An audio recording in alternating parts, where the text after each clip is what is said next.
Hi guys, it's Adrian, the data press secretary. I'll be over in Reno helping out, and I'm just kicking on that project right now. So bear with me. For now, I think we have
morning, everyone. Thank you so much for joining us today.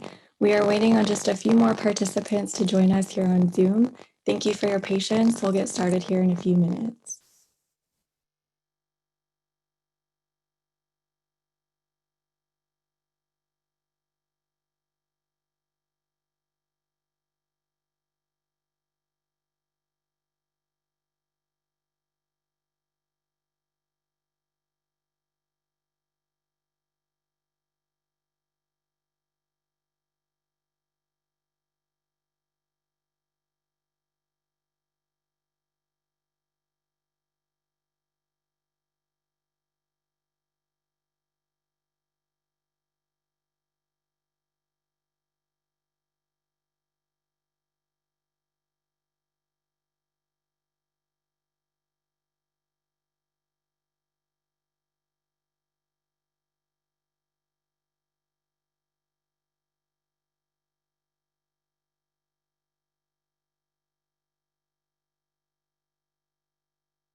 Okay, commissioners, in just a moment, you should be able to turn on your video and unmute yourselves. We're going to get started with our hearing now.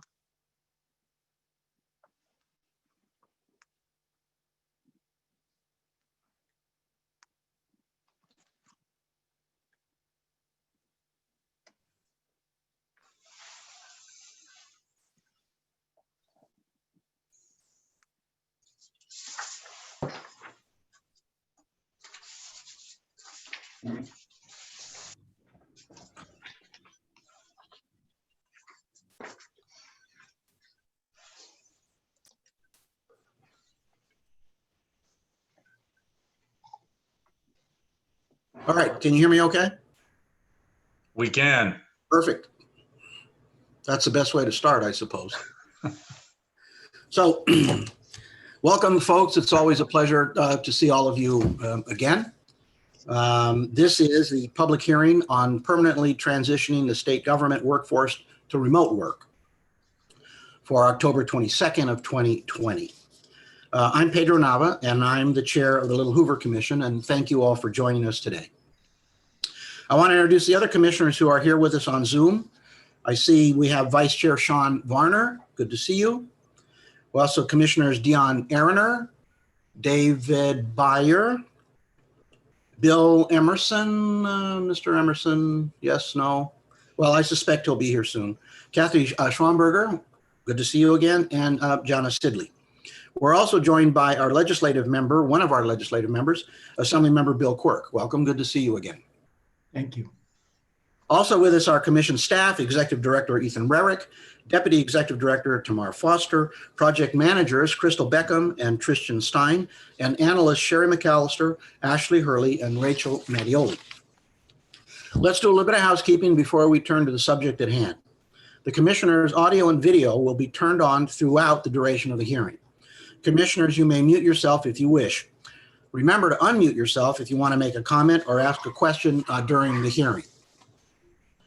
You should also know that I frequently scan the page to see who's unmuted or who has raised a hand.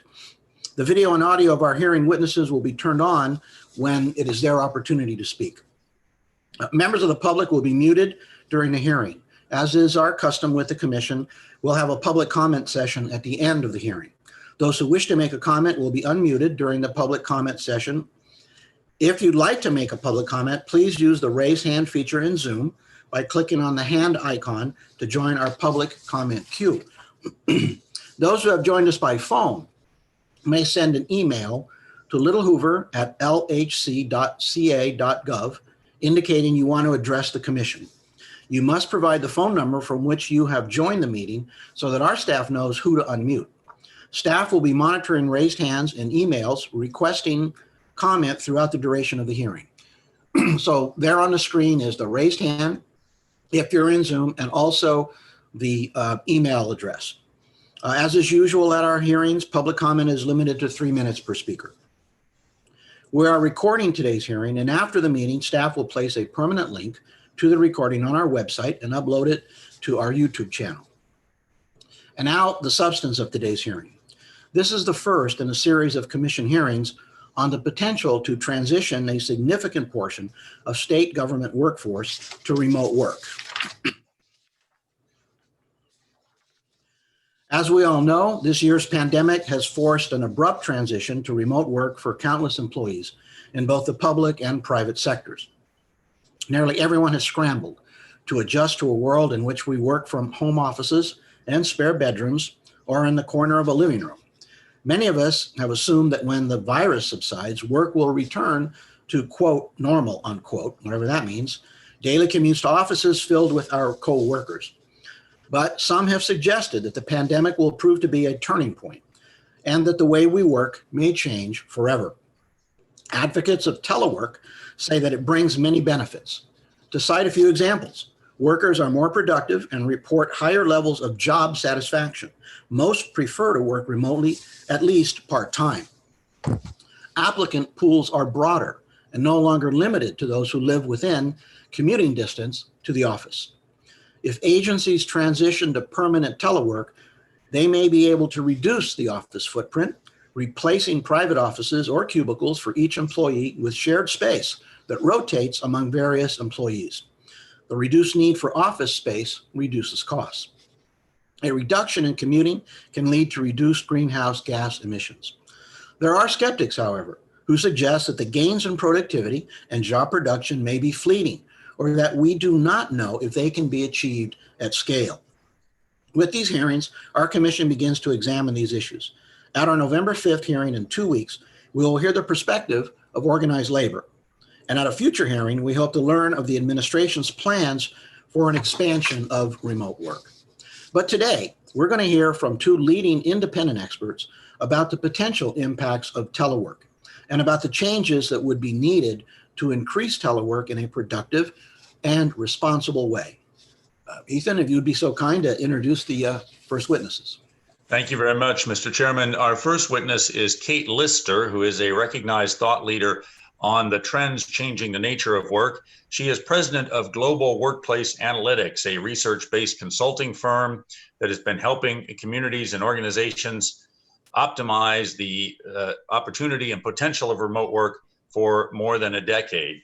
Kate has written or co-authored 5 books on business topics, including most recently the U.S. chapter of Telework in the 21st Century, a multi-author, multi-country peer-reviewed study of remote work.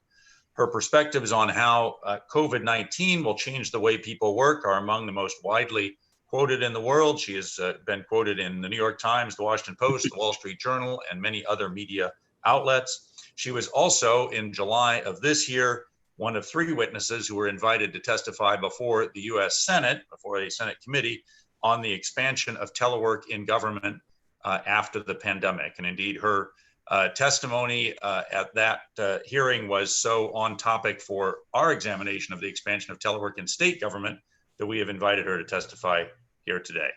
Ms. Lister. Welcome. Thank you. Thank you, commissioners, for inviting me to this hearing.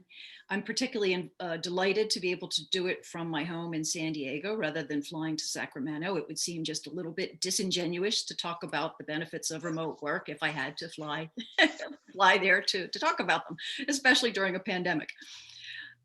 I've been a telework advocate for over 15 years. Why? Because I go where the facts lead me. And in the case of telework, they lead me to the conclusion that the employer, employee, and environmental benefits are just too compelling to ignore. The pandemic obviously didn't start the remote work trend, but it certainly will accelerate it. And the longer it goes on, the more employers are discovering that telework works. Our research shows that both people want it to continue to working from home, not all the time, but frequently, once this crisis is over. And that's been true for the last 10, 15 years. About 80% of the population says they would like to work from home if they had the opportunity. That hasn't really changed in our most recent surveys. However, what we've seen is an increase in the frequency that they want to do it. And the sweet spot seems to be in the 2.5 day a week range. So what does that mean for the offices of the future? Well, much of the office space in this country is inefficient and ineffective to begin with. For more than a decade, occupancy studies have consistently shown that people are not at their desks most of the time. They're working in conference rooms, customer locations, co-working centers, at home, anywhere they can. And paying for that space that isn't being used is a huge waste of money. And paying for places that don't really support the work that's being done in them is a huge waste of productivity. Regardless of what you call it, employees are already mobile. And the things an organization needs to do to support their teleworkers, if that's what you want to call them, is the same things that they need to do to support a 21st century workforce. Whether we're 9 miles, 9 floors, or 9 time zones away, we're already working remotely. So the majority of employers have let remote work happen rather than making it happen. And those that have been intentional about it have coincidentally transformed their offices into places that support a wide range of activity, not just quiet time, not just collaborative time, but places that you move around between. They offer people the opportunity of choice in where they want to work, depending on the kind of work that they're doing. And the leaders that have been in the forefront of this have seen the benefits in terms of reduced overhead, happier and more productive people, and less waste. And their success lies in being intentional about it, about integrating the policies and the practices and choices in the places of spaces and work. In fact, home has kind of become the place for concentration, and work, the office, has become the preferred place for collaboration. Now, right now, we don't have a choice, so we have to optimize what we have. We built a telework savings calculator more than a decade ago. It quantifies the people, planet, and profit impact of remote work for a company or a community.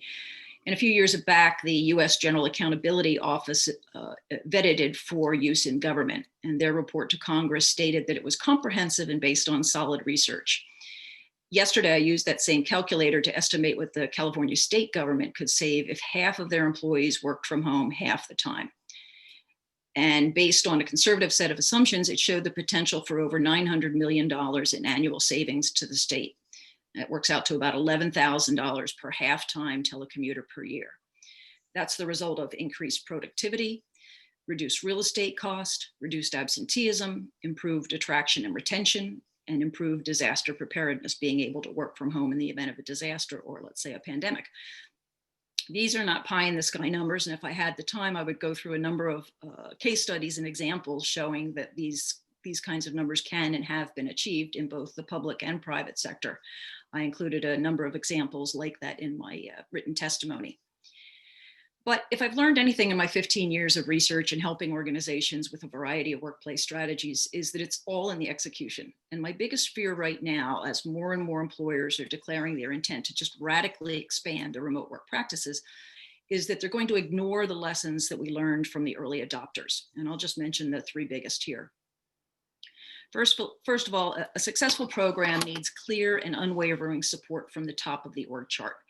It's not just about what leaders say, it's about what leaders do. They need to lead by example. And middle management, quite frankly, has been the biggest holdback in remote work for over 40 years, when the term was first invented by Jack Millis in 1973.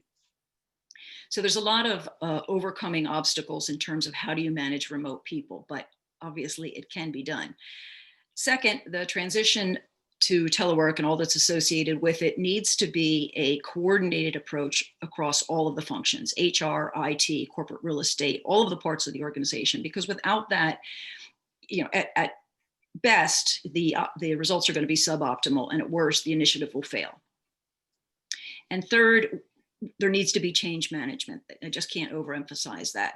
For most organizations, this new way of working will be a fundamental shift in how they think about and how they support their people.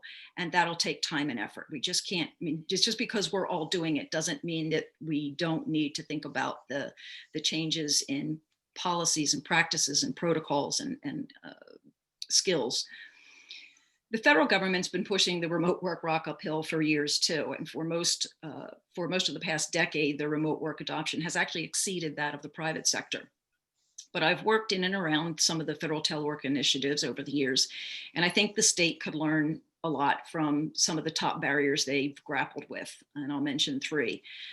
First, I think it's critical that all state employees be eligible for telework unless, according to a specific set of criteria that can be fairly applied to all jobs, they're proven otherwise. Leaving it up to managers to decide has hindered the progress of remote work in government.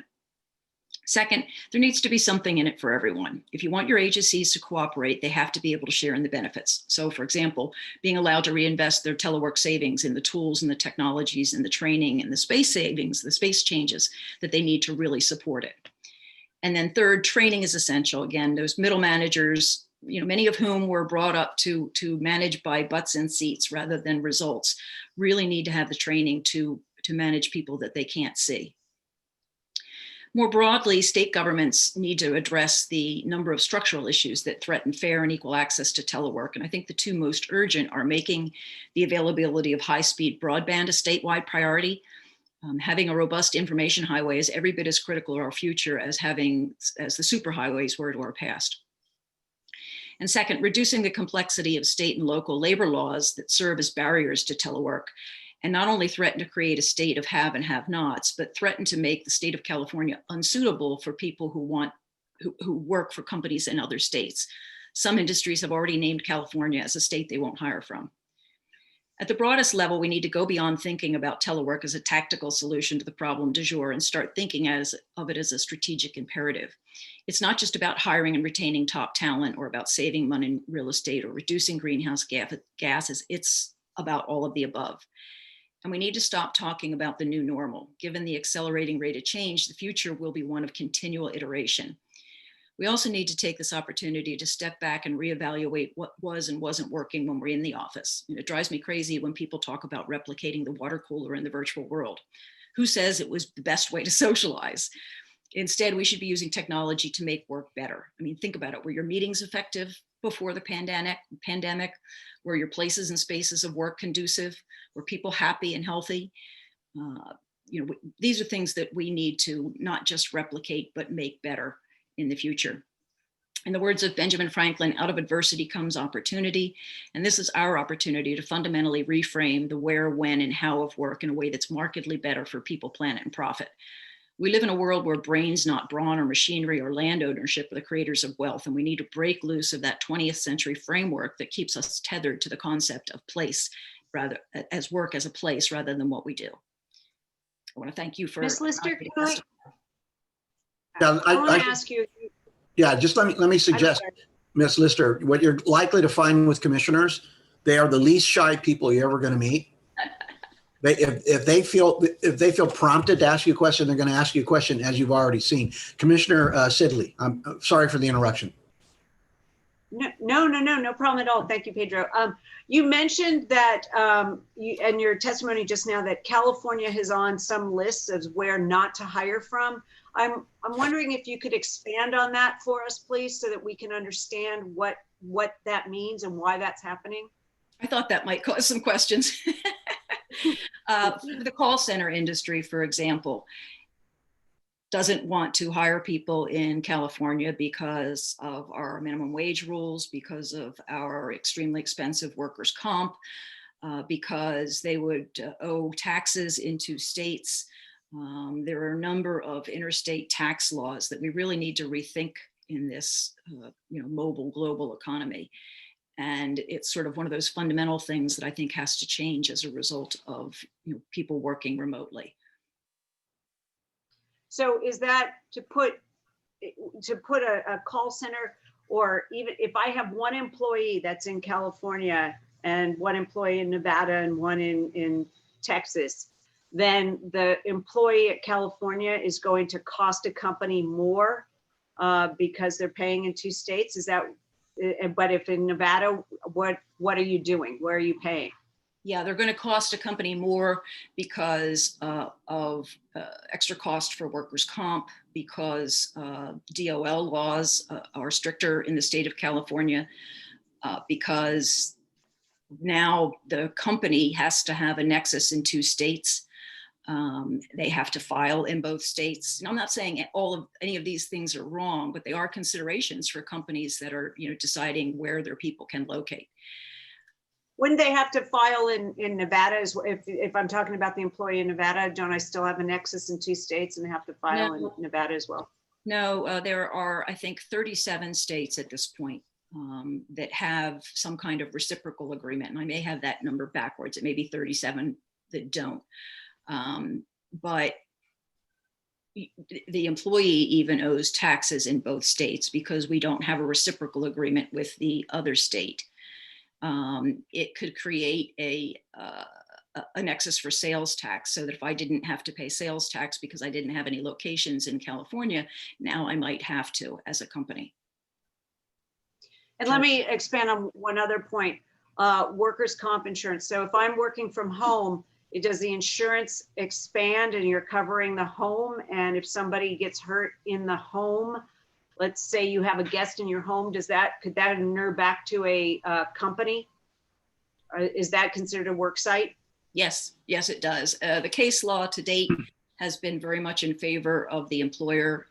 There have been some frivolous suits over the years, but quite frankly, it's a good gig and people don't want to give it up. So those kinds of things have not happened as much as people might have thought they would. But yes, you are responsible for your employee's home work area. So I have Commissioner Mayer and Commissioner Aaroner.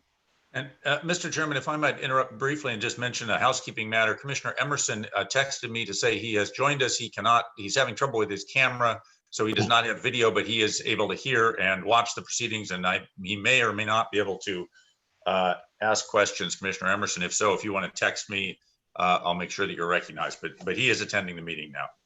Thank you. Commissioner Byer, and then Commissioner Aaroner. Thank you. Thank you for your testimony. It was very well done. I appreciate the sophistication of your statistical presentation, especially. I have two questions. The first one stems from a focus the commission has had on making sure that we start with a lens of disadvantaged people, that is lower income and communities of color. And one of the concerns that I have about the shiny new thing, I know it's 40 years old, is that people assume that we're talking about white collar jobs and that we're not aiming at using this opportunity of the pandemic and the employment aftermath to rethink how jobs are constructed. And what I want you to comment on, and then I'll go to the second question so you can answer both of them, is how to make sure that we use that racial justice framework in addressing the new workplace. And the second question is, what state or set of 3 states have done well in establishing a policy framework for teleworking that are roughly comparable? I don't mean a tiny state like Delaware, but a state that has a lot of employees. And within those 1 or 3 states, what have been both the most important and hardest things to accomplish from a policy point of view to facilitate the transition to telework? Wow, you might have to repeat that second question. My memory's not that great, but I'll go to the first question first. Before the pandemic, I called telework the 7% privilege, because it was mostly available to the higher salary, tenured, higher income, higher educated managers, people that are senior in the organization, because there was this assumption that people at the lower end of the wage spectrum couldn't be trusted to work from home. And then bam, overnight we proved that they can. So I think that it actually is going to bring about more equity. It's a fact that blue collar workers are not typically eligible for remote work, but I think it's important to create a whole structure of flexibility, to consider telework not just this one thing that we do for people, but sort of a broader, a part of a broader suite of flexibility, like flexible start and end times, flexible hours, 4-day work week, something. It has to be something in it for everyone. And maybe one of the things that's in it for everyone is the streets are clearer and the people that do have to go to work can get to work more easily. Or maybe we can repurpose some of the real estate for low income housing, some of the corporate real estate that won't be needed in the future. So, I think that we have learned that this is something that's available for the broad range of the spectrum, but I also think that it makes it available. I know that it opens opportunities for rural workers, for military spouses, the disabled, people that wouldn't otherwise be participating in the workforce, young mothers, those kinds of things. So I think that while there are problems, I think it also opens a great deal of opportunity for people that otherwise would not be able to work at all. And then on your second question about the states, to be honest, I have not followed much of the state activity, except the states that are offering bonuses to people that come to their state and telework, and other states that over the years have made incentives available to the private sector to induce them to promote telework. Now, I have just this morning read 3 case studies, one in, not case studies, but news items, one in Utah, one in Michigan, and I forget the third state, that already spoke to the reductions in real estate that they were able to make. I mean, even now during the pandemic, where they saw leases coming up and realized that they didn't, they don't have to renew them. They're not going to renew them. One of the states, I believe it was Utah, had done a pilot about 3 years ago and measured a 20% increase in productivity. I'd be happy to send those details. I just don't have them at my fingertips right now. Yeah, that's helpful. Eventually, when we get to the recommendation part of this study, we're going to need to focus on the who in state government is responsible for what. And this is a complicated topic because I'm trying to avoid boiling the ocean. Broadband for the entire state may not be feasible, but broadband access for state workers might be. Or it might be possible to rethink some jobs, but maybe not all jobs at the same time. So that's why we're going to need to get granular about what other states are doing so that we can pick things that the executive branch and the legislature could implement in a stepwise fashion as opposed to changing everything, tax law, workers' comp, everything else. Okay, thank you. Thank you. Commissioner. Mr. Chairman, I might also mention that our second witness, in terms of other states, in response to Commissioner Byer's question, our second witness, John O'Dinn, who will testify shortly, actually helped to write the remote worker law in the state. It is a tiny state, but in the state of Vermont, and has done some work in other jurisdictions as well. So he may be able to address some of those issues too. Good. Commissioner Arner. So just as Commissioner Sidley reacted to this whole thing regarding, we aren't looked at as a state that other states want to work with, that kind of thing. A couple of points, I guess. First of all, we have a very organized state worker group, right? Our state workers are unionized for the most part. And so to start talking about, my first reaction to this statement that we have to do something to get along better with other states was, why would we rush to the bottom, kind of, right? We do have a minimum wage standard in California that's probably higher than most others. And it's hard to imagine that's going to change. And the same thing probably with our workers' comp laws, that kind of thing. We probably have higher worker protections, I'm presuming, than many other states. I might be wrong, but I presume that. And so I think we have, the question is how do we handle that? And then the other question I had, because there are some inequities in being able to work from home, particularly for women. And there's been lots of articles about it, in that who does it fall on in regards to the children, right? As we're living through the pandemic, and I'm sure you know, Ms. Lister, the problems for moms, particularly, who are working from home is dramatically different than the problems for dads for the most part, right? Unless it's a very liberated family, whatever you want to call it. And so if we don't have a childcare system that is working, right? Because childcare is probably what we're discovering anyway, because we have childcare providers that are now doing distance learning with the children, the school-age kids that they are now taking care of all day. It is a huge problem, just a huge problem. It's not working out well. It portends for me anyway that's not gonna work in the future. Kids need to be in school, and but if not, for moms to be able to work at home and not have access to childcare really does impact the quality of the work that they're given or that they're doing, that kind of thing. So I was wondering what you've looked at regarding that.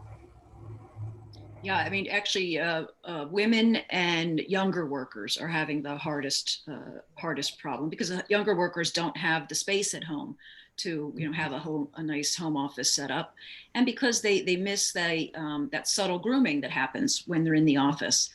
I think we have to remember that these are unusual times, and that this will be a hybrid solution at some point. We will be going to the office some of the time and not all of the time. Some people may work at home full time, but you're absolutely right about the need for a robust daycare, childcare system to go along with this.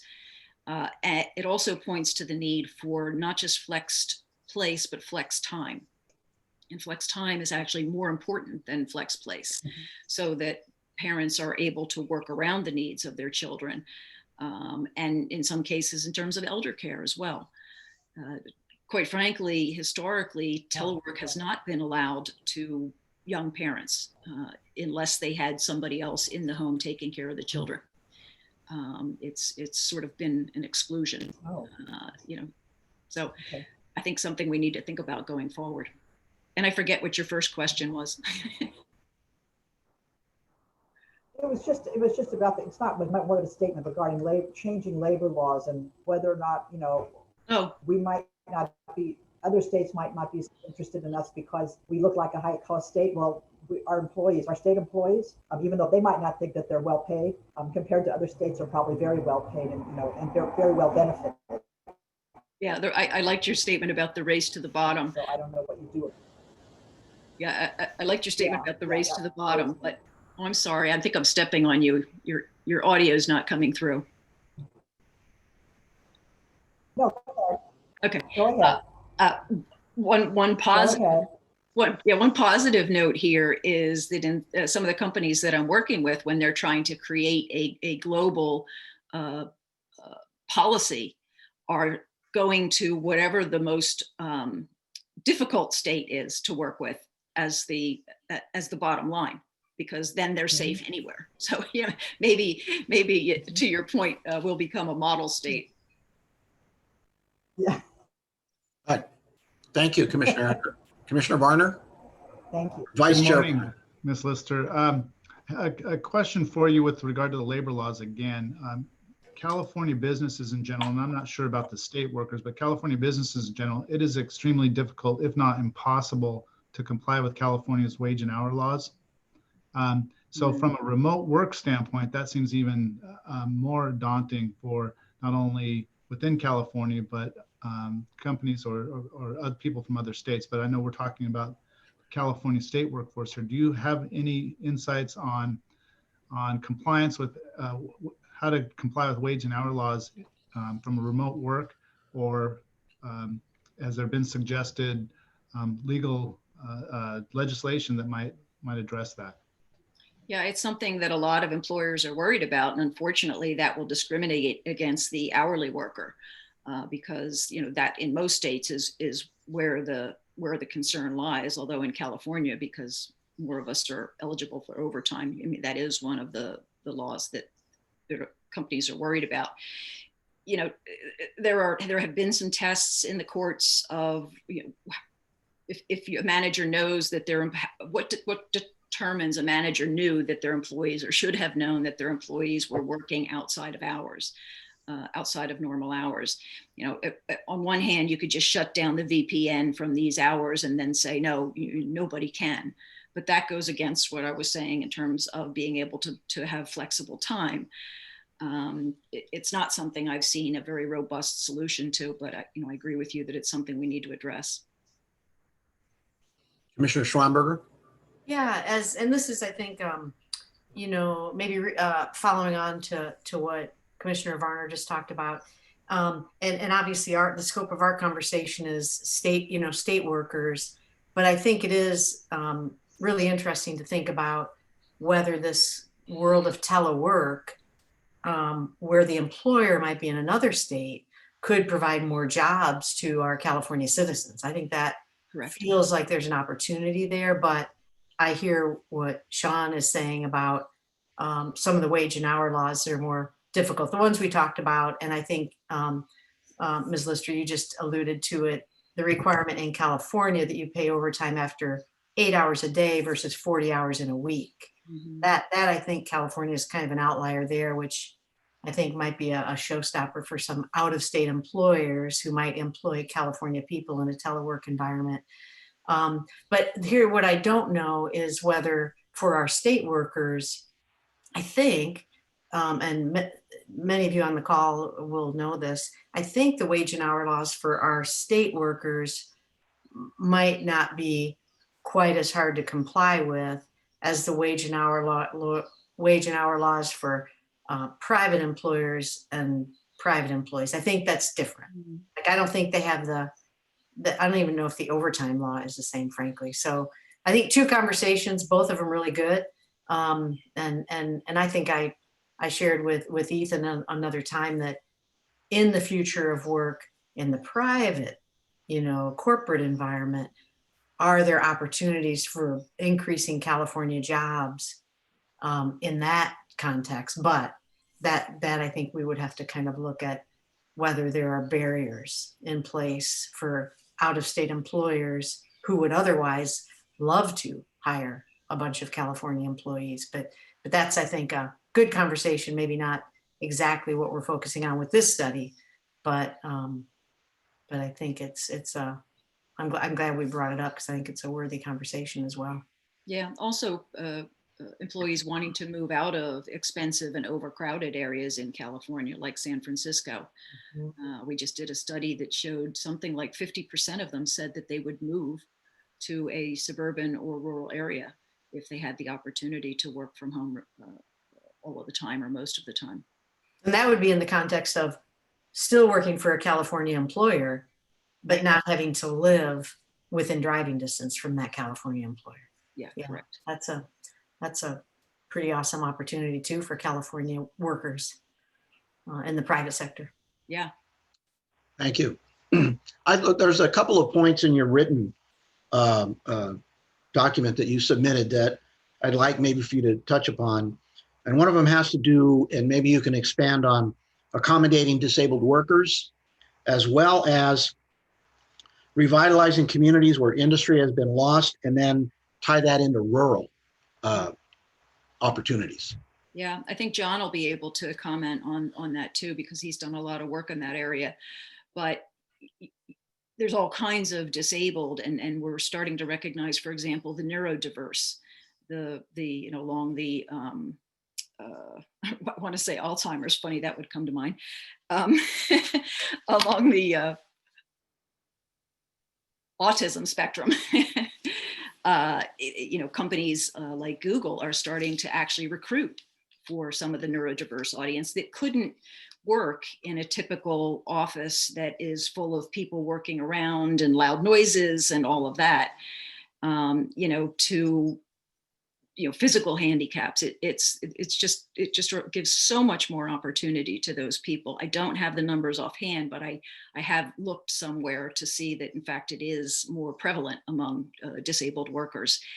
And to be able to live and work in your own community, which means you're going to shop in your own community, you're going to shop local and bring commerce to those areas. There are actually cities around the country that are paying people to come live there, paying high salary people to come live there, because they know that will bring up the level of the economy.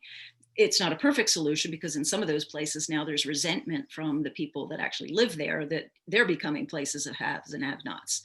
But I think in balance, we have an opportunity to democratize earning a living with remote work. Terrific. Thank you very much for that. It looks to me as though we've got mute on all of the commissioners, and this might be a good time to segue to our next witness. And Ms. Lister, I would suggest, if you have the time and if you choose, you want to remain with us, because I wouldn't be surprised if there are questions by commissioners that can draw from both of your areas of expertise. Sure, I'd love to. Thank you. Thank you very much. Mr. Chairman, if I may, I'll introduce the next witness then. The next witness is John Odin, who is a senior strategist at CivicActions, a design and software firm serving government agencies. CivicActions is itself an example of remote work. It has more than 100 employees, but has had no office since its founding in 2004. John has written code and led engineering teams in companies ranging from 4-person startups to nonprofits to multinationals and to the US government. He worked in the US Digital Service in the Obama White House. He has worked in various kinds of distributed companies for 28 years and led distributed teams for 14 years. He is also the author of a book published about a year ago, Distributed Teams, The Art and Practice of Working Together While Physically Apart. That book is a business management book based on practical mechanics for how to work in and run distributed organizations, as well as the various benefits of distributed work. As I mentioned earlier, he helped to write Vermont's remote worker law, a very different approach to economic development, and he is now helping to draft bills and write policies for other jurisdictions around the world. He also has experience in California government on these issues. Since August of 2019, he has been advising California's Department of General Services on various aspects of effective long-term telework. John. Wonderful. Thank you and welcome. Thank you. Good morning, commissioners, and thanks for having me here today. It's quite exciting for me. Ethan advised me to keep these opening remarks as short as I can, so I'll touch on some quick topics and then be happy to answer questions. And it'd be great if Kate could stick around. She is a really solid source of data for some of the questions I'm sure you'll ask as well. Working from home stereotypes have been around for decades. We've all seen the various jokes about wearing bunny slippers on the beach, all that kind of stuff. I've personally been working in very, very physically distributed teams that are very high functioning, over 14 years of experience leading those teams. And I've seen the benefits for organizations and also for the humans. I'd like to talk about that today. I think this is important for organizations, and it's especially important for government. I'll talk about some of that as well. I would also just note, maybe it's not needs to be said, but I want to say that working from home during a pandemic is not normal working from home. So just, there's a lot of other things going on in society and in life right now that are stressors. Even if you could still go into the office, it would be a stressful time. So I just want to note that. So a couple of topics to touch on. Disaster resilience. I talk about short-term disaster planning and long-term disaster planning. So typically when people talk about disaster planning, they mean like you had to close the office for a day because the Wi-Fi went out, the power went out, somebody burnt popcorn in the microwave and the fire department had to come put it out. What you do is you stop work, you come back the next day and continue work the next day. You catch up the next day. Long-term disaster resilience, where you have to close the office for weeks or months, is something that organizations haven't practiced routinely. It's hard to do. And so that's what we're dealing with now. You can't just say, well, we're not going to have a government operation run for 6 months until we can open the office again. So the question I ask is the office building a single point of failure for your organization? If it is, you have a problem. So in researching my book, I discovered the state of California actually was doing a telework experiment when the 1989 Loma Prieta earthquake hit. And it was kind of a perfect A/B test. The people who were already trying to telework from home were able to resume work quickly right after the earthquake. The people who were in the other side of that test, who still had to come to the office, were offline for weeks. The freeways were damaged, roads were damaged, etc. That's been the basis and the start of a lot of these telework laws that we've seen ever since 1989. Routine, recurring telework is an important way for everyone to know that they have the right passwords, they have the right tools, they've got the right updates, and they've got the right mental habits in place to work from home at the drop of a hat. If you don't work from home routinely, then it becomes an emergency stressful thing, and you realize once you're home that you forgot that important thing that's sitting on your desk in the office that you can't go back to. So routine practice, I think of it as practicing disaster resilience every day or at least once or twice a week. I think it's really important. As an engineer, I've been designing fault-tolerant distributed systems my entire career. And I think organizations need to be fault-tolerant. And I think specifically government operations, we need fault-tolerant, continuously running government operations, even when government employees cannot get into a physical government building. That's number one. Diversity, that came up a little bit earlier. I'll talk on some of that. Diversity usually is used in Silicon Valley in the context of racial diversity. I want to note that in addition to that, I also mean a few other aspects. Physical ability. So people who, I've personally worked with people who are blind, in wheelchairs, veterans of PTSD. These are people who are eager to have jobs, have skills that employers want to hire for, but they physically cannot get from where they live to the office where they would work. That translates to, until we invent a teleport machine, they can't take the job, even if you offered it, which means they won't even apply for the job. So they'll just be long-term unemployed. In the United States, we have 37 million people with long-term disabilities. Some of those, the disability actually means that you can't work, can't do the thing that they know how to work on. That's fine. But 29 million of those are long-term unemployed. It's a 74% unemployment rate there. And some of those that I've personally worked with have found jobs working in physically distributed companies in private industry, good, meaningful careers, and you would love to have them work with you. Caregivers, 43% of working mothers drop out of the workforce after they have children. A lot of there's many reasons, but at least one of them is that they have to, there's a study done in Buenos Aires around this. If their office is too far from where their child is, they have to be able to come back if the child falls in a playground or wherever. You can't take the job that's 2 hours away. You have to be within X number of minutes of that playground, not because of the work. So that's one. Military spouses relocate as they follow their family members around, their active service members around. Military spouses' unemployment rate is 3 times the national average.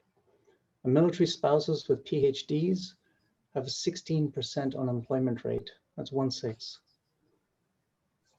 Because where they live, there is nobody nearby who is looking for someone with their qualifications. Again, the requirement to live within commute range of an office.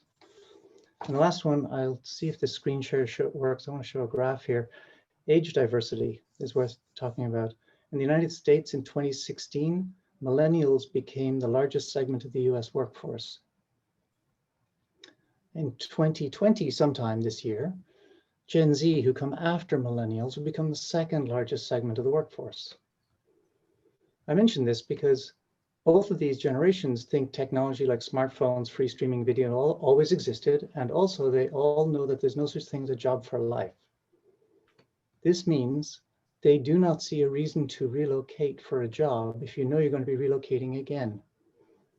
This is migration rates within the US, tracked by the US federal government since 1947. You can see people are not relocating for jobs. And this trend has been going on for a long time. There's lots of people with opinions. My opinion is that it's trending starting around the 80s when we started saying no more job for life.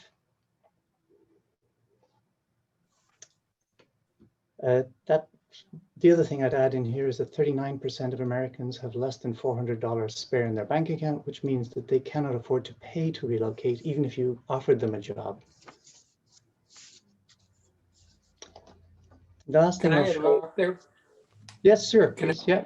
Yeah. As long as this doesn't count as my 10 minutes with Ethan, yes.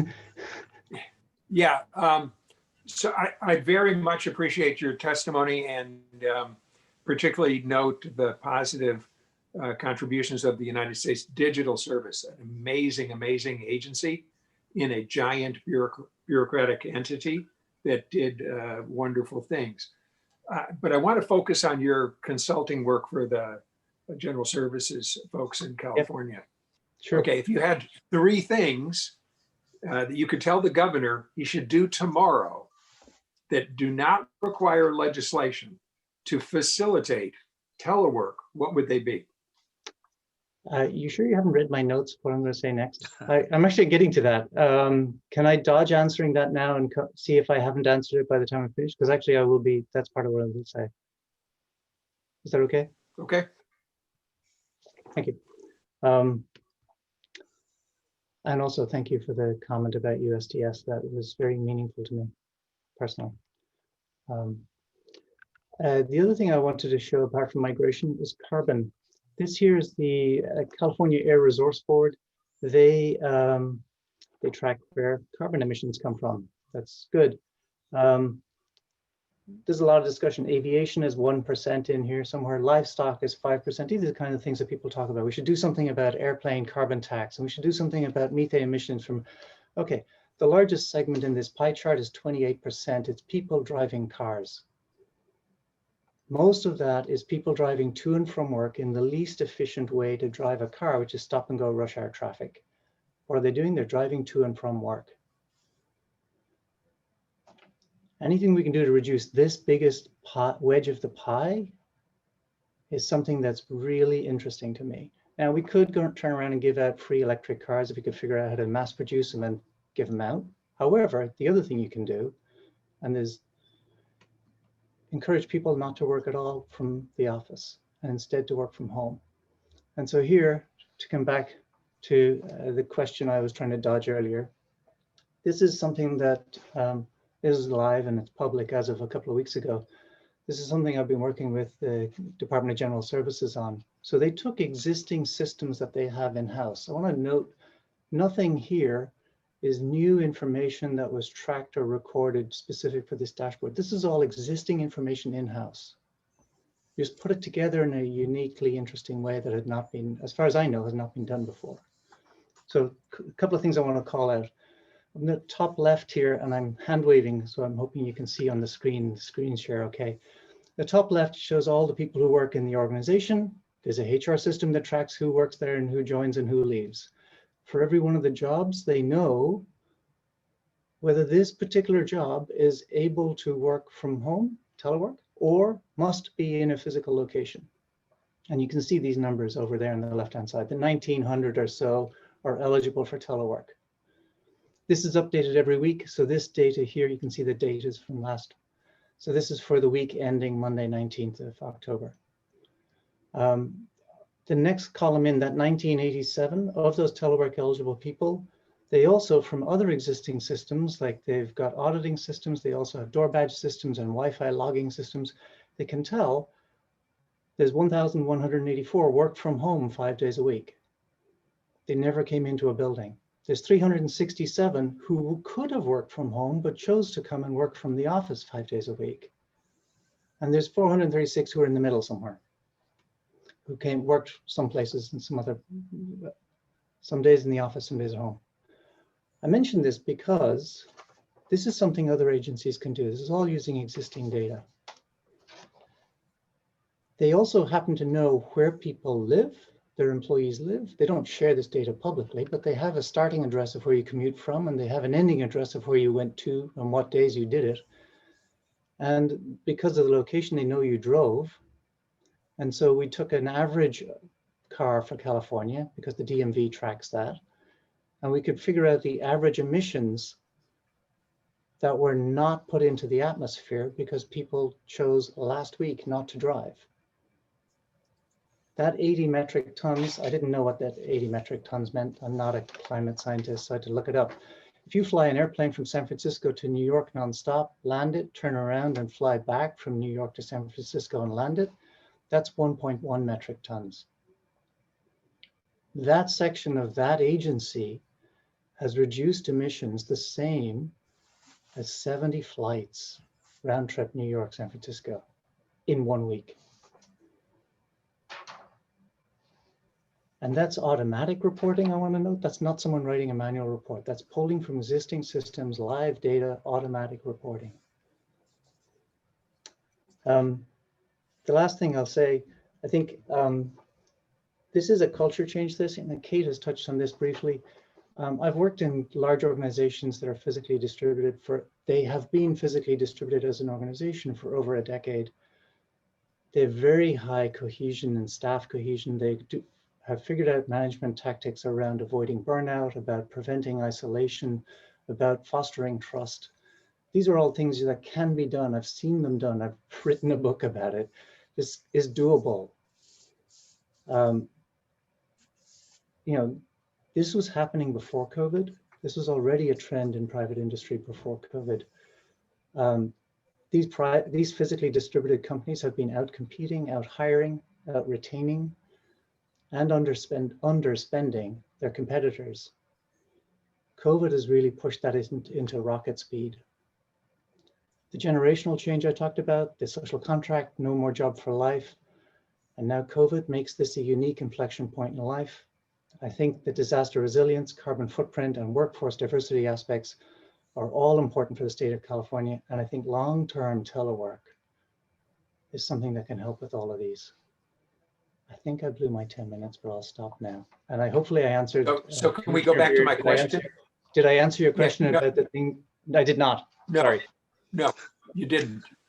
I think that dashboard is actually the thing that I would be looking for. That does not require legislation as far as I know, and it just would be a helpful way to measure if people are encouraging actively more telework. And maybe I misunderstood the question, so let me try again. Yeah, well, here's the problem.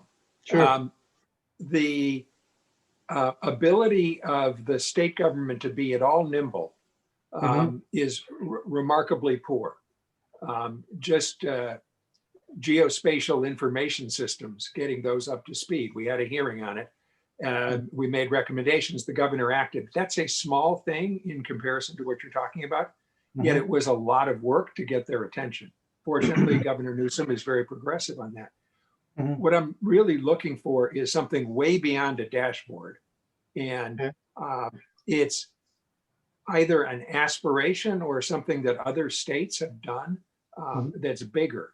1,000 employees is a very small fraction of the state government. If you were to mandate that dashboard for all departments, it would take you 3 or 4 years to get the data. I guarantee it. We have a problem in implementation.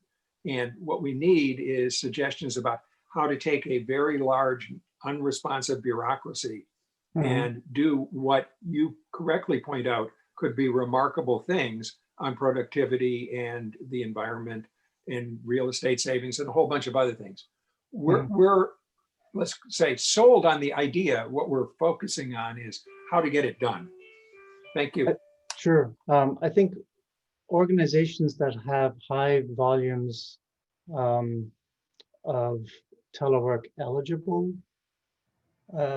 roles, and yet discourage it. And this is something Kate touched on earlier. I think investigating and understanding why do organizations not do that? And a lot of the times, like Kate mentioned, there can be someone somewhere is like, I don't feel comfortable with this until I can see butts and seats, or that kind of activity can happen. But identifying where those are happening and then figuring out what is the trust issue, or is there a tooling issue, or what's like a physical machine issue in some cases. Like I came across one area where there was still a wet ink on paper signature requirement as opposed to a digital signature.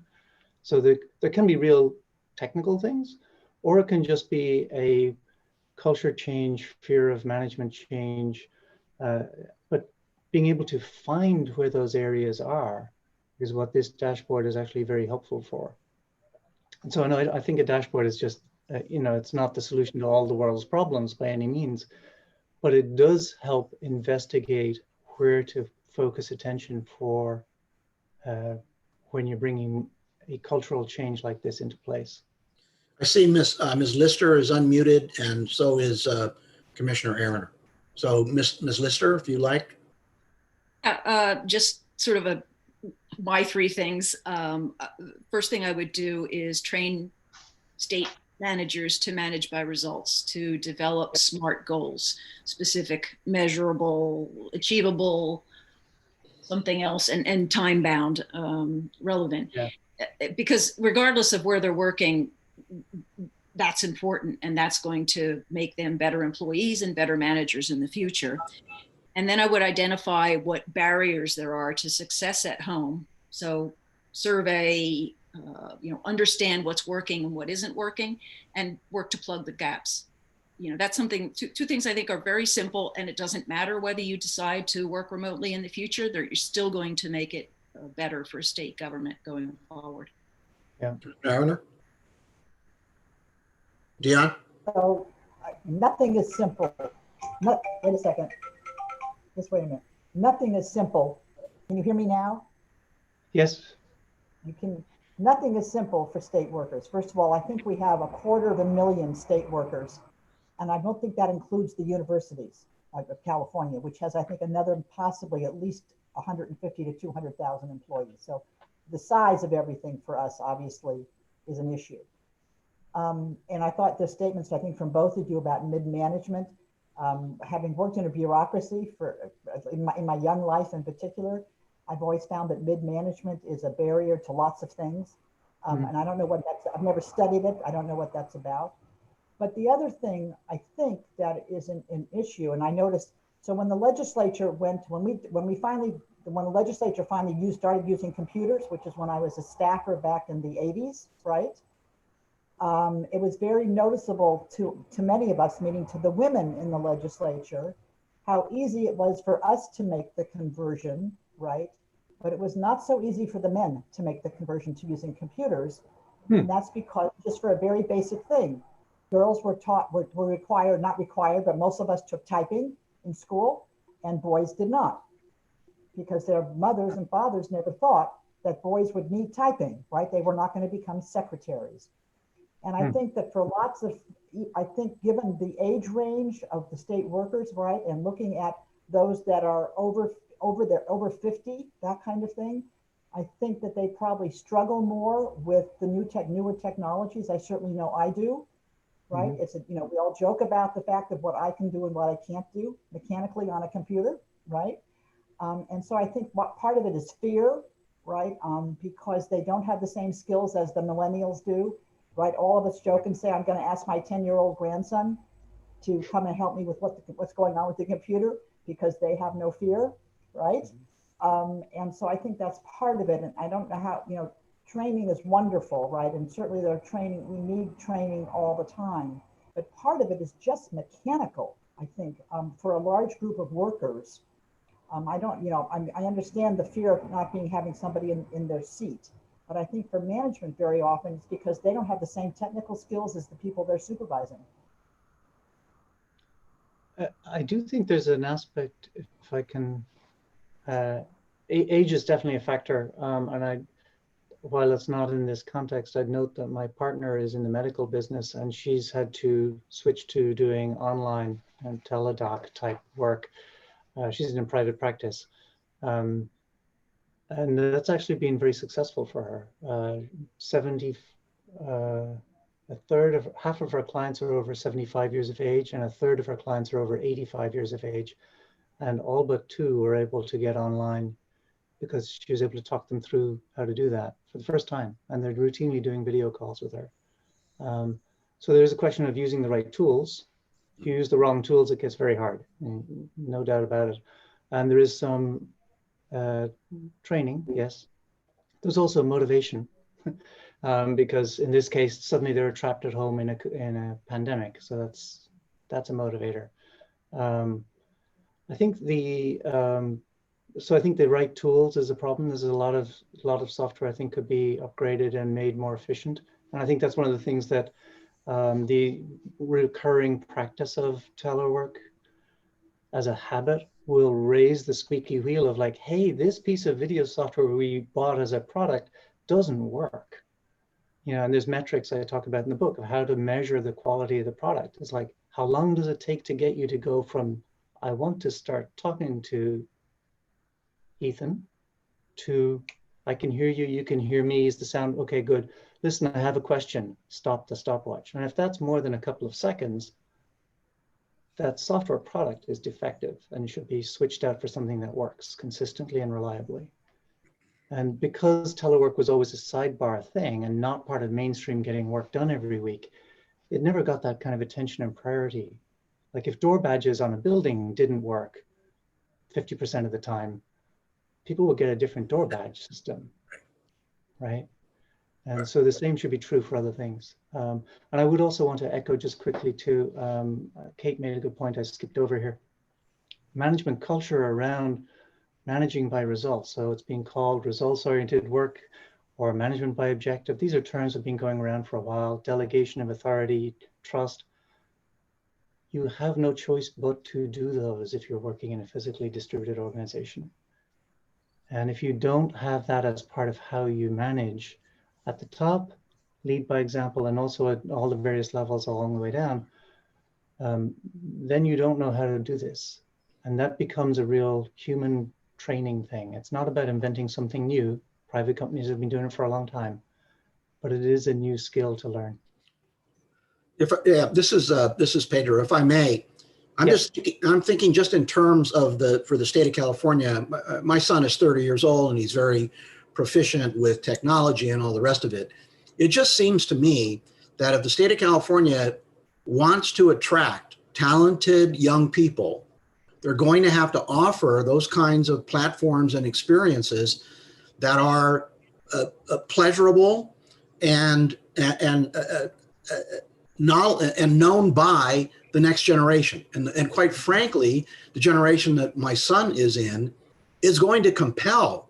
Middle managers may resist, but so long as you have a commitment from the top level, middle managers, I think, when confronted with pressure from the top and pressure from line staff, are going to have to change, or they will not be able to perform well. One of the things that I'm sort of curious about, and maybe you have seen, is in a typical workplace environment where everybody's in the building.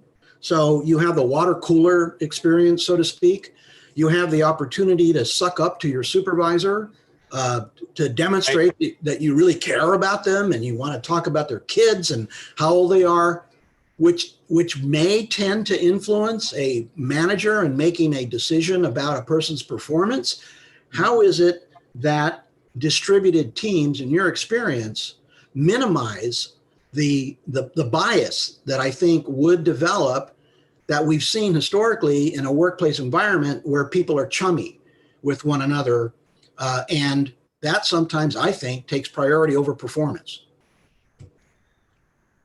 Yeah, there's a few aspects to that. One is yes, you're right. And I've don't have the date. I'll find it and send it if people care. But I remember reading a research study about people would give higher bonuses as a manager to the person who was last in your office saying something good just before you started allocating bonuses. Of course.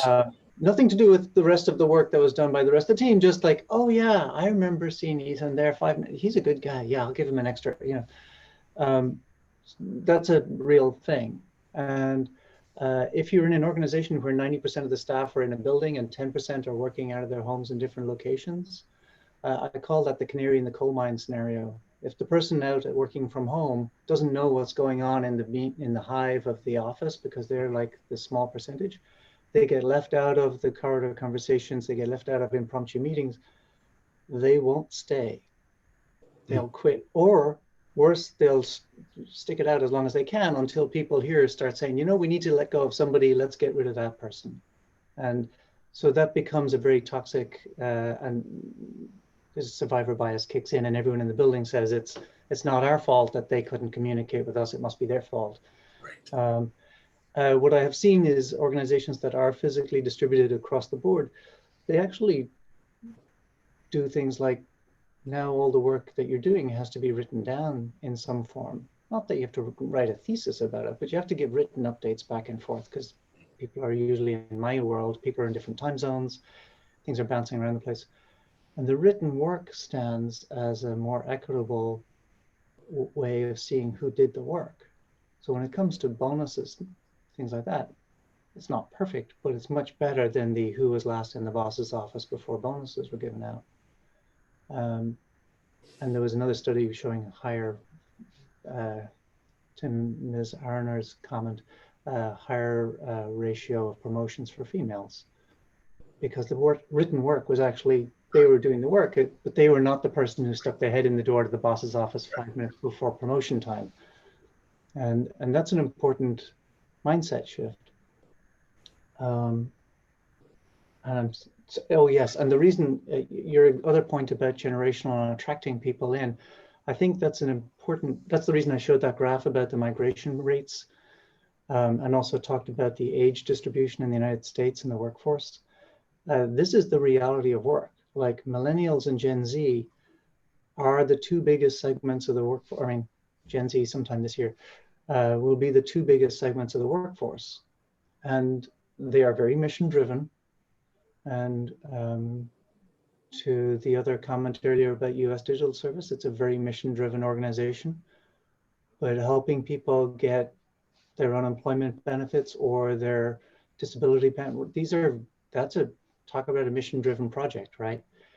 But if I say, hey, come work for this cool mission-driven project, and I want you to use very old technology, and I also want you to relocate 150 miles away from friends and family, and I know there's no such thing as a job for life, or at least you can get a job in government if you want for life, but you don't think such a thing exists. You just want to do it for 2 years. You're not going to relocate. They're not going to apply. But you have a bunch of people who are aging and approaching retirement. So you need to work on age diversity as well, which is why I mentioned diversity is across multiple axes here. And I think being able to recruit millennials and Gen Z into government for a tour of duty, to use the USDS model, is a really, really important strategic thing. And part of that is about being able to telework, long-term telework, and proper tools. Sorry, long answer. Ms. Lister, you're unmuted. Yeah, just a couple of things. Martha Johnson was the administrator of the US GSA when she decided that she really didn't need 1,000 square foot office at the 1800 F building in Washington, and found that it was largely vacant anyway, and had the building completely reconfigured around remote work, such that the building that was suitable for 2,500 people had 4,000 people actually working there. And she said about telework that telework exposes management problems, reveals management problems. It doesn't create them. And I think, managing by results and the kinds of things that you've just been talking about is one of those things. The slackers have nowhere to hide. And that actually became a problem in government, because it turned out that when they went to a very strict results only environment, it didn't work because they weren't able to fire the slackers, and that caused, you know, a low morale against for everybody else, because, you know, now they were exposed. And in terms of you know, hiring the best and the brightest, the best they've seen is the least they'll expect from the younger generation. You know, if it's not game quality, they don't want to be there. And Right. if we want to lead this state, we really need people that are, you know, at the top of their game. And we also have to provide them the top of the game equipment and experience. Otherwise, they just won't even do it. Right. I mean, if people lose 10 minutes a day because they don't have the right equipment, or because it's too hot in the office or too cold, that's the equivalent of their annual office expense. So anything we can do to make those people, to get those barriers out of the way, and this is regardless of whether we're talking about telework, but as John said, I mean, it has forced the issue in a lot of ways. Mm-hmm. Mr. O'Dunn, did you have something else? Yeah, I was going to add is that in addition to the bringing your game, like once you actually start having people come in from those generations who are starting to actually work and be able to use the tools, yes, there's the tools, yes, there's the management training. As you start having some coming in and saying, I had a really great experience, I worked there for 2 years and I turned around X, whatever it was, or I fixed this, or I improved this thing. That's a real life-changing mission project that they will talk about. Best advertising you can get amongst their peers to get other people come work for you. Right. And that to me is the essential thing here. If you can start getting people coming in and wanting to work here and make a difference, which is what they all talk about. All the surveys about millennials and Gen Z are all about, yes, they want to make a difference. There's a lot of other humans who are not in those generations with the same mindset. But this is the main driver. They know there's no such thing as a job for life. What am I going to do that makes a difference while I'm there? And if they go take a job and find out that they're stuck in the corner, canary in the coal mine, and they're using tools from the 70s that they can't actually get anything done, and their manager doesn't talk to them because the manager counts noses and seats and doesn't act, they won't stay, and then they'll tell their friends not to go. Right. Yeah, very true. Now, I don't see any other commissioners who are unmuted. I'm going to take that as an indication that they're all questioned out. Yeah, Commissioner Erner, that's right. Please unmute yourself. There you go. Sorry, as you said that, I was just thinking, listening to our two speakers, because it sounds to me like we have an HR problem, right? As they're describing it right now, in that as the state hires people, right? Whether or not, what do we have to offer young people? And I'm thinking, I had an experience, I was the lobbyist for a very large California tech company who provided technology to, and is providing technology to the state in very large systems. And and the frustrations that we privately had with the state's capacity, right, to manage these large systems was always a topic of conversation. And I used to say to them, you know, at some point you've got to, and by saying giving, I don't mean that they would pay, but we've got to get some of the young people who are working for private companies to come and work for the state, because I don't know how else you're going to get high quality work, right, in certain aspects of what the state has to do. And it always came down to the state first of all doesn't pay enough, but just as you said, why would somebody come to be stuck in a bureaucracy that moves so slowly that can't change? I don't even want them to change on a dime. Could they change, you know, could they just change over a period of months as opposed to a period of years? Because everything that we do in the state takes, as you mentioned, I think it was John who mentioned, could take 3 or 4 years to, or maybe it was David Byer, right, to have a change, right? It takes so long for us to be able to make changes. We're not nimble at all. And so, you know, I don't know how the millennials will be too old by the time they've made the change to have the impact. They will already be 40 or whatever the age group is. And so, you know, trying to figure out how to do things in a more nimble way it's a huge problem for the state this size, right? I mean, when you talk about Vermont, it's not so difficult, probably. Maybe I'm wrong, but probably not. But here, it's huge, right? The governor's learning every day as he makes pronouncements regarding the pandemic. And he's saying, we're going to do this. Well, the bureaucracy is weeks, if not months behind him, right? In regards to being able to actually even start that kind of a project. So I see John wants to respond. Yeah, I would like to respond. And also I realize I still have a lingering thing maybe for Commissioner Beer as well. Yes, it can take a long time. The one thing I will also say, and it's a point of, it's not often people talk about this as a point of pride, it's how well people who are mission driven in government, quietly and without like a lot of fanfare and without a lot of fame, recognition and glory and all of that, managed to turn around large organizations on a dime when COVID hit. I mean, we're focusing here on California. I've been talking with state and local and federal across the country since early March, late February, because of exactly this. And we're talking organizations that had cleared tens of thousands of people who'd never teleworked, clear them out of the building and go home and start full-time telework starting tomorrow morning. If that means an emergency procurement of this VPN software or new different licensing software they would just do it in a heartbeat right away. So the ability to turn when things happen fast, I've seen, now I'm not saying we should have emergencies every day, but I've seen that as a thing that I thought was interesting and a positive. It also was important to me that it had top level executive leadership as a way to break through any kind of internal procurement jams or log jams or territorial disputes between different areas within an organization. The top level executive leadership was very actively involved in how do we get everyone working from home effectively starting tomorrow? What do we need to clear off the decks right now? And it was a hands-on problem. And I think that focus, I mean, it's not a sustainable long-term thing, but I think what we have now is a lot more workable than what we had even at the beginning of this year. And I think keeping that and not losing that, but keeping it and making that progress forward is what I would love to see. And that's my main hope for why I wanted to be here today. And I think that can, in that time frame, it can actually help attract people. The other thing to Commissioner Beer's comment earlier, something else, when the discussion earlier was going on about rural broadband, something that was a part of, you asked about things that could be done right now.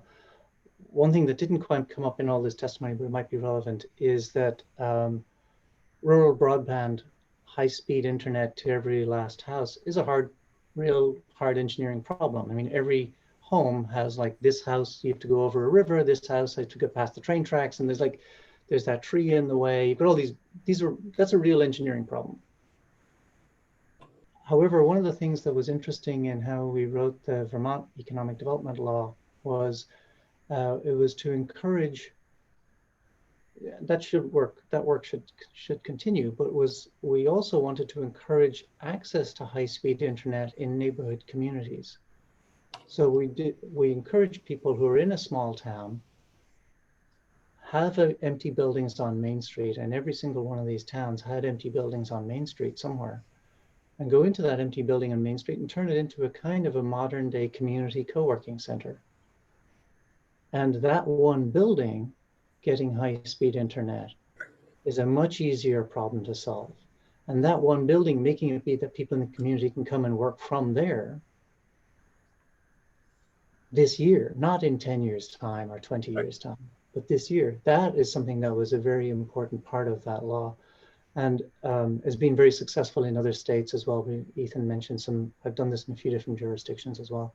And that access to internet then shows, access to reliable high-speed internet then shows that you can get a job there. If you have other people living in town who work online, they act as role models for the existing people in town who didn't know you could get a real job online because they thought it was a scam. And now it's like, oh, you're an accountant too? Oh, I'm an accountant and I'm unemployed. How did you get a job online? And so then you start seeing that turnaround happen. And I think that's an important aspect that we could do here in California as well. I don't know if that was what you were looking for, Commissioner, but I wanted to say that. Well, I see Commissioner Schweinberger is unmuted. Yes, quick question for either or both witnesses. Let's say that where the state lands is that its future operating model does include a significant portion of the workforce being teleworker. What are your thoughts about how we would get from here to there? Would it be better to, get back to where everybody's back in the office and then migrate to a new operating model from there? Or is it better to migrate from where we are right now into a future operating model that would include significant teleworking? It's like you said, John. I mean, we figured it out in like less than 24 hours, right? Public, state, and private. Do you just kind of migrate from where we are today to a future operating model without going through, now we're all back in and now we're migrating to something different? I'll grab it first if I may, but maybe Kate wants to come in too. I'll see. My opinion, I don't have another planet to test run this on, so I'm going to just wing it live. My opinion is I would keep people where they are and work with what we have now. But I would specifically actually take time to stop and ask people, what do you do, like in employee surveys or like town hall forums or like Q&A sessions, skip level management, bureaucracy jumping games, but find out what is and is not working. I know from the conversations I've been having with people, internet access has been sort of working for most people. Finding a private place to be able to work without disruption from family members can depend on what's going on in each individual home. So that's a real concern. Access to secured places to work. Some people are working with information that it's illegal, like it's a problem if your kid sees this. If you're doing investigative stuff against child trafficking, you don't want your child accidentally walking in and seeing what's on your screen. So some things like this that you have to be careful about. Team culture. It's one of the big phrases in the private industry is that people don't quit companies, they quit managers. And team culture is a real thing, like trust and cohesion and isolation and trust of management is a real factor. It comes up all the time. Symptoms of this are if people don't feel trust, if people don't feel seen and respected, then they start doing things like working 24 hours a day. Then you start hearing complaints about burnout because they never stop working. And that's a communications thing. Like if I send you an email at 11 o'clock at night, or actually like Ethan did, Ethan sends me an email at 11 o'clock at night, I don't know if I should react to it right away or if it's okay to wait till the morning. So it's up to Ethan to clearly communicate in the message, John, FYI, can you get back to me about this tomorrow? As opposed to get out of bed and come back to work and start typing now, right? So, but that's a management training piece. And I think asking people where they are now, what would help them do this more is probably the best way to do it. I think going back to an office and then trying to come back out again is going to be double disruption. And I would recommend against that. So Ms. Lister is unmuted, and so is Commissioner Byer. Commissioner Byer, why don't you go first? No. I want to hear from you. Okay. No, I definitely wouldn't go back and then regroup. What most companies are doing right now, and my advice to companies is skip the interim solution. Don't do the every other desk thing and the shields, and don't spend your money there. Spend your money on the long-term solution. So decide where you want to be whenever this is over and how much remote work you want to embrace, and then start to, as I said earlier, figure out what the problems are and solve them, because it doesn't matter how much you continue this in the future. Knowing how to use a Zoom meeting, knowing how to manage by results, knowing the protocols of how you write an email, how you write an instant message, when you use an email, when you use a video call. Those are all things that are going to help employees and help managers and help people be efficient going forward. So, I think this is the time where we really need to start understanding what's working and what isn't working and start to fix those gaps. Commissioner Byer, then Commissioner Sidley. I want to go back to a comment Commissioner Erner made earlier on, which is the unionized nature of the California state workforce. it seems to me that a renewed partnership between the state and the public employees unions is going to be necessary in order to implement any changes. In other words, it's better to do it as partners as opposed to adversaries. And that means an assignment to, frankly, the governor's office to begin that dialogue or conversation, and probably including legislative leaders.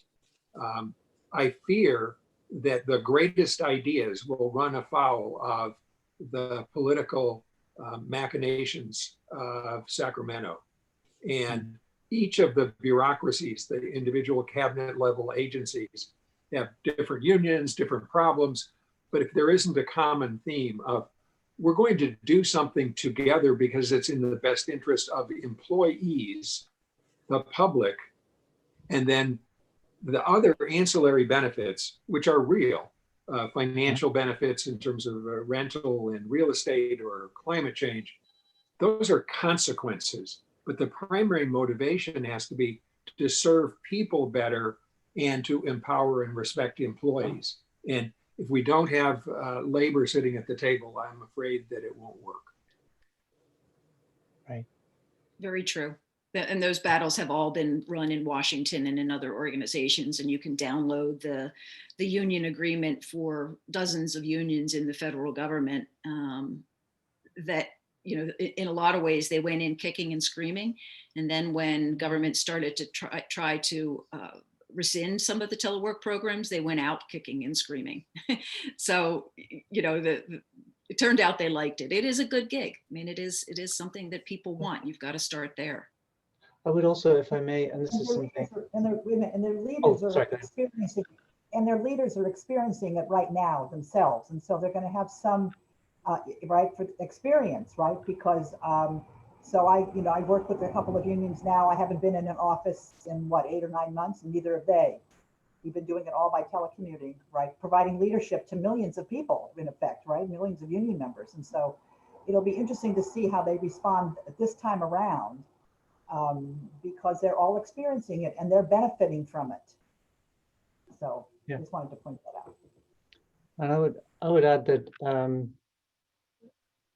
even outside in private organizations and as well in here, I would note that changing how people work is the fastest way to get people upset and agitated. I've been working this way for most of my career. I didn't think it was strange just because of the few companies I started in by randomness at the beginning of my career. And then when I started talking about this from a kind of management consulting with other organizations and doing workshops and stuff, it turns out that people didn't care what I did as a computer guy, and they would quickly zone out. If I start talking about fixing server reliability and improving, people would zone out and move away from me at the social parties. But if I start talking about changing how people work in their own work, people get animated and very passionate about it because it's very important to people. And I think it's worth being really clear about keeping that in mind. We're talking about management change, culture change, team change, trust, isolation. These are all human things. And everything that I've done in my career has been by doing two things. One, taking very small baby steps. If something works, let's do another baby steps. If something didn't work, stop and undo that baby step. And doing that. And the other thing was having everyone involved, and I would keep asking repeatedly, what could possibly go wrong? And then wait to hear people tell me all the various ways that things would go wrong. And I'd start making, well, how can we make contingency plans to stop for that or prevent for that, or at least notice when it's starting to happen and do something about that. And that was a way to also bring people together. So we were all working out together. And then we try a baby step and another one. And I think that's a really important, at least that has been useful in my career so far. Mr. Sidley. So as one of the employees that works for the government, I can tell you that we are a collaborative bunch. Some would call it bureaucratic, but collaborative. And to get anything done through the process, there are an enormous number of touches on everything that we do. Mm-hmm. And so I'm just trying to think through and interested in your experience of, how do you ensure that everybody is included, or everybody is participating properly? You talked about trust, you talked about making sure, it used to be just the high levels of employees that were allowed to telecommute, and now it's a more broad workforce. I think and we're now talking about labor unions, and for labor unions, I think that, that's one stakeholder that we have to deal with. But we also, I think, for the government, we have to talk to the taxpayer, who is then having to trust that everybody who's getting paid is working. So I have, as I'm managing through government people, my stakeholders are very different than the private sector. Mm-hmm. And for the unions right now, I think the experiment, as Commissioner Erner has pointed out, we're not necessarily going into the office, although I'm in the office, but I'm one of maybe 2 of my employees that come in every day. Mm-hmm. But we also have everyone staying home right now. Their kids are home, Yep. And so they're going to school at home. So I'm not entirely certain that the experiment that we're going through now is a proper translation and a proper sort of study.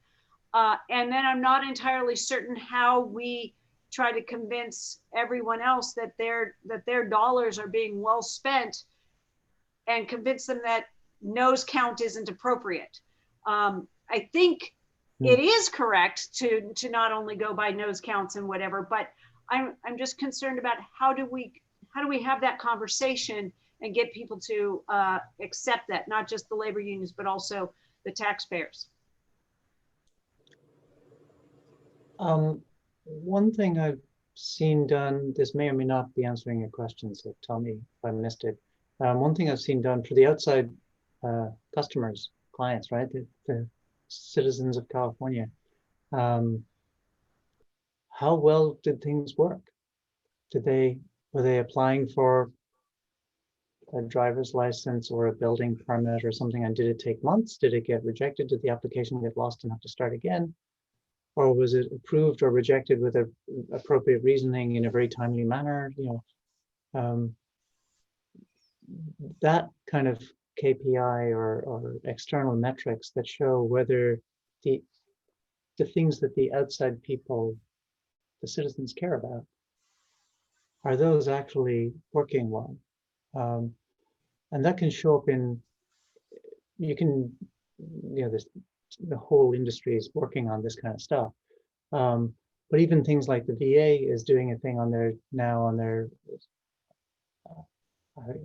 when I was in USDS, I ended up working on a bunch of VA systems. One of the things that just recently went live in the VA is they actually show on the va.gov website metrics for these KPIs. They went and interviewed and surveyed veterans to find out, why do you come to the VA? Like, what are you looking for? Some of them are looking for paperwork, for benefits. Some of them are looking for a veteran home loan or medical prescription renewal, or why? And then they found ways what are the top 20 reasons that people come to the VA? Those are on the front page of va.gov. And then they measure those actions. Like if you try and get a prescription renewal and you have to come back 4 times and it keeps being disputed or denied or whatever, that counts. That's part of the KPI that shows that it's not working well. And so those measurements were very effective, and also because they're automatic. Back to dashboards again, because it's automatic, it's not a written report that takes someone time and then nobody reads it. It's live actionable data that's public, and that helps. And I agree with what you're saying for for things that are outwardly facing like that. Not everything we do is outwardly facing. So, and I'm not suggesting that this is not something to consider and not something that to move forward with. All I'm suggesting is that everything with government's just a little bit more complicated. And so there are more people to talk to, more people to persuade, more people to accommodate for different reasons. We do have a series of laws of family medical leave. We have sick leave. We have all of these other things that are great benefits. I mean, don't get me wrong. That it is, it's important and it should be for everybody, but not everybody does have it. And so then managing all of that in more of this remote situation, it's been quite the learning curve for all of us to deal with COVID. And I think we are learning quite a bit, but we're also seeing some other unintended consequences of this exercise. So that's it. Thank you, Commissioner Sidley. We are now looking at about 20 minutes to 12. And I'm sure that our guests would be more than happy to engage in more marathon questioning.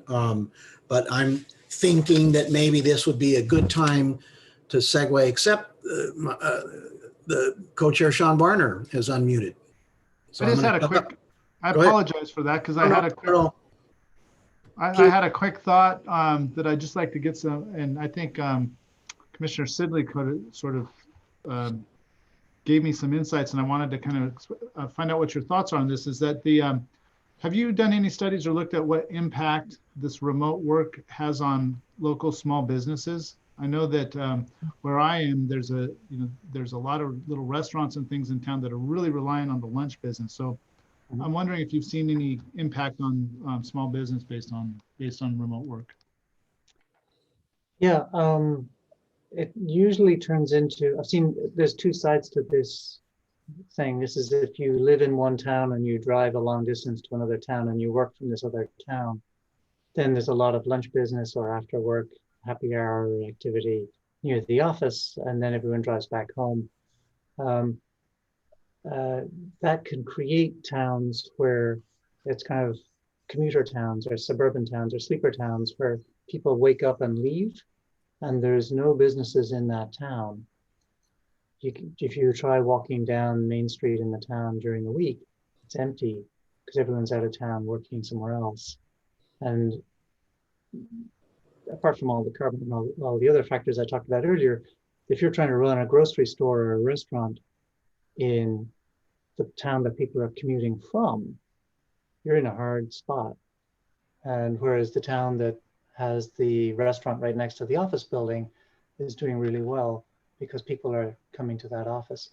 What I've seen is in towns that have these small co-working, neighborhood community co-working center type places, having them in walkable districts, they create during the week foot traffic, which creates local business activity. And to me, that's one of the things that I think I call it distributed economic development as opposed to traditional economic development. But it's this idea that everyone who has a job that's a meaningful career and you can do online and you can do it from a community nearby neighborhood co-working center, you're bringing net new cash into town. And then you're walking outside and going across the street to the coffee shop, you're immediately impacting that coffee shop's ability to live right across the street in your neighborhood. And that is, that's actually working really nicely in a whole bunch of towns. That's interesting to me because I guess and maybe this is a preconception that telework is from home. And so people are at home, so they're not going out to lunch. They're not going out to the coffee shop. They're just doing it more at home. That's the mistake I made the first time I started to work telework. In 1990, I worked at home alone, and I also was working on a research master's at night alone. And so I'd leave the house about every 4 or 5 days to go buy milk. And it's really messes with your head. It's like humans are a social species, and it's not a healthy work environment. So what I found for long-term telework, where people do this for years, you need to have a way to interact with other humans. And so the problem is a lot of people will think co-working spaces, they'll think major brand, WeWork, etc., which are doing a real estate arbitrage game in downtown metro areas. And you have to commute to that co-working space. This is about something different. This is small, 100, 150 person max, neighborhood, walkable district, former Main Street building.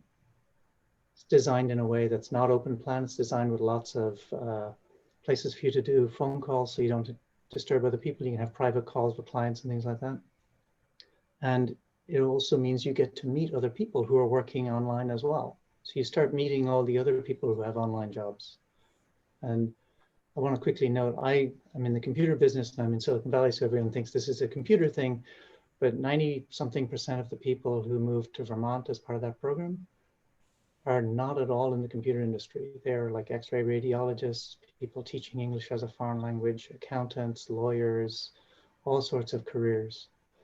And that's true in like, I know people running co-working centers in South Lake Tahoe, same thing. And just by having that co-working space in a town that is normally a majority tourism revenue town, now they have people in that town who make money and bring revenue into town, not from tourism, but from accounting and from legal services and from software development.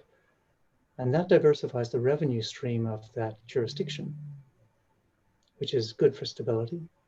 And also they are immediately walking out on buying coffee nearby and getting lunches nearby and ordering things. That's boosting that economy around that main street. And not just in like 20 years in the future, but like effective next month once you open up the place. Ms. Lister? I'll give the economist's answer. In the long run, it'll work out. But in the short run, I mean, downtown businesses, small businesses in particular, will be devastated. In metro areas, yeah. Yeah, and eventually new hubs will come up in the suburbs. But you know, one hand in a bucket of hot water and one hand in a bucket of cold doesn't make me on average warm. And we're gonna be through some tough times. Mm-hmm. Thank you. Okay, now, as my prerogative as chair, I think we've asked our witnesses all the questions that we want to ask them. I want to thank both of them. Thank you very much. Yeah, no, you performed admirably, both of you. And I think gave us a really solid foundation with some insights that, based on your experiences, practical experiences, that are very important to us as commissioners and to staff. As staff begins to craft the paths forward in terms of what we ask our witnesses in the upcoming hearings, giving us the foundation about where to look, about how these things have been implemented, what some of the pitfalls are, as well as some of the advantages. I think this has been an extraordinarily productive exchange with all of you. I'm very, very grateful for sharing your experiences and your knowledge. Thank Mr. you. Rarick, you're well. Thank you. Thank you very much. Of course.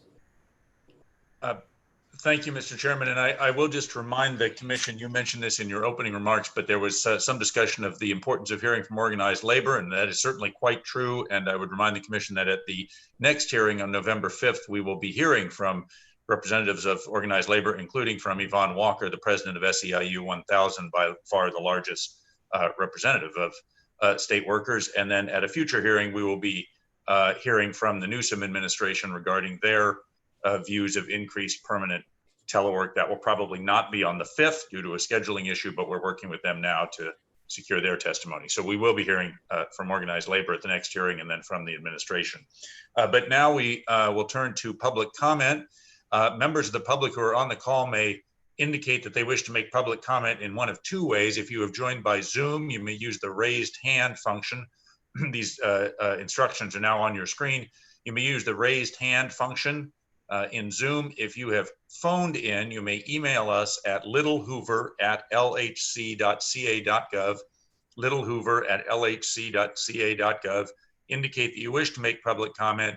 It's important that you mention the phone number, give us your name and the phone number from which you have joined the meeting so that the staff knows who to unmute at the appropriate time. So you must give us your name and your phone number from which you have called. So again, raised hand or littlehoover@lhc.ca.gov. As is the Commission's normal practice, public comment is limited to 3 minutes per commenter, so please limit your comments to 3 minutes. At this point, I'll ask Ashley or Rachel, I'm not sure who's checking for raised hands, but do we have people who've used the raised hand function to indicate they wish to make public comment? Yeah, we have someone right now for public comment. We'll start with Michael Pierce. Michael, you should have the ability to talk. And I should have mentioned for Mr. Pierce and for others, for members of the public who are making comment, commissioners will be able to hear you, but we will not be able to see you, but we will be able to hear you. Mr. Pierce. Sure. Can you hear me right now? We can. Yes. Yeah, I just want to point out that from Zoom, it appears to me that at least 3 of the commissioners do not appear to be working from home offices, which seems kind of interesting. Well, I'm working here from my home office. And also one of the things that I'm using from a technology standpoint that's helping is I'm using my work issued laptop to be doing work, but I'm using my personal iPad to listen to and watch the Zoom meeting, so I can do 2 things at once. So my employer did not issue me the iPad, and then I use my iPhone as a backup, but those things make it much easier to work from home. But I would point out, it doesn't seem like all of you are working from home. Thank you. Thank you. Thank you. Ashley, do we have other people who've raised hands? No, we have no more raised hands. And Rachel, has anyone emailed? No, there are no emails. Okay, then, Mr. Chairman, I think we can conclude the public comment portion of this hearing. Yeah, well, thank you very much. And it just appears to me that I've got a feeling that there are a number of commissioners that are working from home. It is just that our home setup looks like an office. That's just how we roll. As you know, Mr. Chairman, the commission staff is entirely working from home at this point. Yeah. So we are entirely working remotely. Yeah, and I do think that the speaker did make a point, and that is part of what we talked about during this hearing was about being provided with the appropriate tools in order to be able to work from home. And that's an important part of I think, moving along this spectrum of telework. You know, you can't expect employees to subsidize the working from home. Although I suspect, I'm looking at Miss Aroner, that's probably her personal printer, and that's probably her personal laptop, and I'm using my personal computer and my personal printer. Mr. Varner, of course, is the most well-equipped of any of the commissioners. And it looks to me like Ms. Foster is working from her home site. And Sean, you're unmuted. Yeah, I just wanted to mention that you raise a great point, because the cost associated with equipping remote work, especially in California, the laws associated with the use of cell phones. Everyone's using cell phones now, but the minute you use it for work, now you have to reimburse your employees for the use of the cell phone for work. And I don't know how many people have landlines at home anymore. Yeah, good. No, good point. I do think, and that's part of what I think is going to be important about the work that we do on this particular report, is sort of peeling back all of the aspects of it that maybe you just sort of take for granted. I mean, it never occurred to me to suggest that I should submit a reimbursement request to buy a laptop that I use specifically for Little Hoover Commission work. I mean, you're just not going to do that. And most people, I think, if they already have equipment, aren't going to do that. But it does raise, I think, what was so fascinating about what one of the witnesses said about taking, empty storefront office space, like in a rural community, and equipping that site with high-speed internet so that people who live in those communities can go there. Essentially libraries in a way perform that function for some folks that's not really recognized. But you have a department or an agency that is saving a significant amount of money based on you don't have the office space.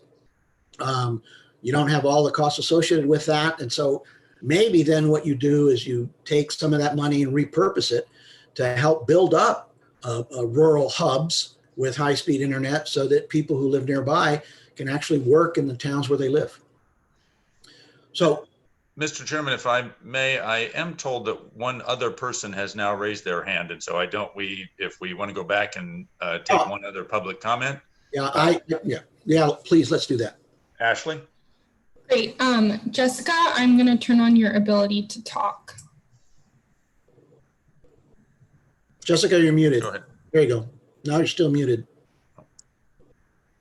Can you hear me now? Yes. We can. Great. I just wanted to provide comment that I have never worked from home before this entire pandemic began. And I personally feel like I have a lot more freedom in how I work and how much work I'm able to get done on a daily basis. I actually think I'm much, much more productive. And I haven't really felt that communication or collaboration with my colleagues has been hindered in any way by this. I think our technology is phenomenal, and I really, really hope to continue working from home. I really like it, and it fits my lifestyle and my ability to work well. It just works really, really great. So I just wanted to provide a little personal insight there, and I really appreciated tuning into this today as well. Before you log off, Jessica, can you hear me? Yes. Okay, so what audio system are you using? Because your voice is crystal clear. I am using a headset that plugs into my desktop. Yeah. Hold on one second. Well, it's a Logi, so L-O-G-I. Okay. That explains the clarity. That was the only question that I had. Thank you. Yeah, absolutely. Thank you. Thank you. Okay. All right. I think we pretty much done it, right? I believe so, Mr. Chairman. I will just briefly mention, for the benefit of the commissioners, the next couple of hearings. As I mentioned, on November 5th, we will be addressing these issues again 2 weeks from today, getting the perspective of organized labor, including from Ms. Walker of SEIU 1000. And then November 19th, I'll remind the commissioners, we have a business meeting on November 19th, which I hope you can all attend. Several items there. We hope to have as many as 3 reports subject to full commission approval at that meeting. And we will be setting the hearing schedule for 2021. That'll be the last meeting of calendar year 2020. So November 5th and November 19th, I hope that commissioners can attend for the hearing on the 5th and the business meeting on the 19th. Other than that, Mr. Chairman, I do not believe we have any other business. Right. Well, you can conclude our October 22nd meeting. I want to thank all the commissioners for their participation, for their questions, and for your usual level of enthusiasm. And thanks to staff for putting together this seamless presentation and meeting. Thank you. Thank you. Adios.